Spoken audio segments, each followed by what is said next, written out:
Hello, Clearbrow, North Dallas. Finishing up a 2021 Tesla Model 3. Full paint protection on the front and rockers and rear splash. The window tint is XPEL XR Plus, the highest heat rejection available today on the market.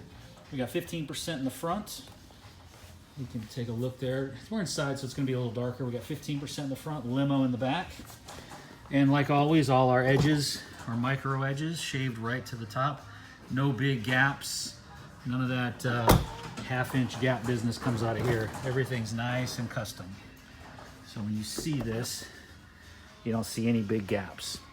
Our rear window is all tinted in one full section of limo. So no bubbles, no debris. Make sure when you're looking at your tint, you don't have any issues. Everything just looks fantastic. So let's go around the bra real quick. My typical installations.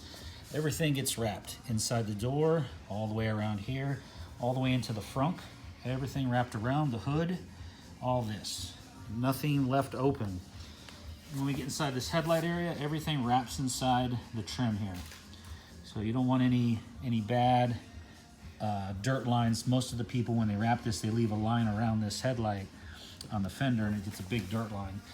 Our bumper fully wrapped all the way around, all the way inside this area, all the way into the lights, all the way around and underneath both areas, from here all the way under, and the bottom all the way under. And then the emblem was removed, so we don't have any lines around that, and then placed back on top of the bra. So there's a quick synopsis of a 2021 Tesla Model 3 XPEL Ultimate Plus, and the tint is the XR Plus by XPEL. Any questions, contact me at clearbrownorthdallas.com. Send me a note, and I'll be happy to go over anything you need to know about this installation or anything else. Thank you. Have a great day.